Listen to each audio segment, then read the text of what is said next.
The people that have the greatest ability to influence the structure of our government institutions are those that are actually there.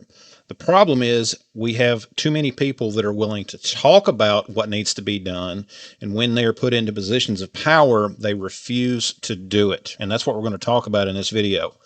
Guys, welcome back to Political Boomstick. I would appreciate it if you would like and share this video, as well as subscribe to the channel and check out all of the affiliate links down below.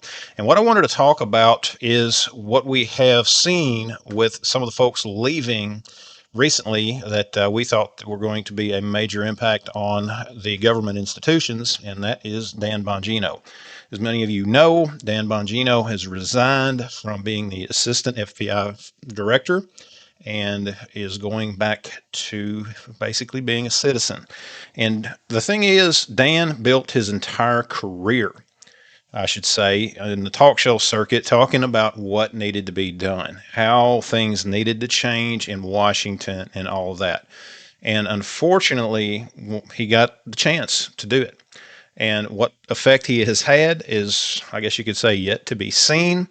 But the problem is that instead of staying in the fight, he has decided to quit and just to go back to talking about it.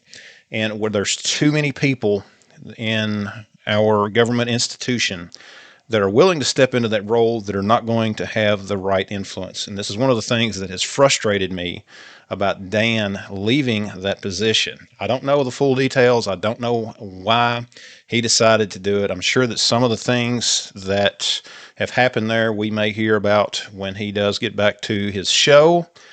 We see the same thing with Marjorie Taylor Greene. You know, regardless of the fight that she has had with Trump, the reality is, instead of staying and fighting, she's decided to give it up. That's terrible. Okay, that is absolutely terrible.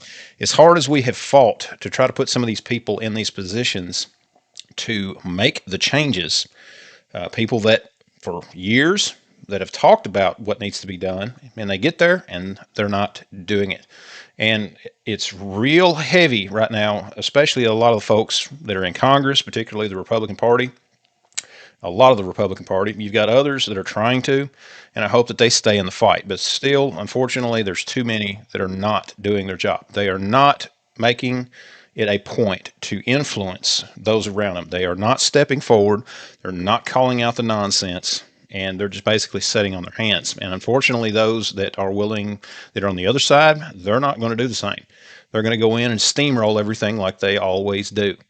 And Dan leaving is, it's terrible in my opinion. And I'd like to know yours down in the comments below. I think that Dan should have stayed and fought it.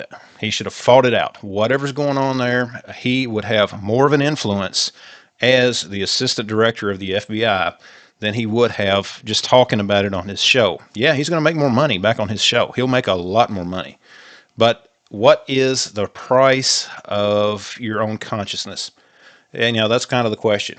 At what point is there a line where enough is enough? And that's the question that needs to be asked. I don't know why he's going back.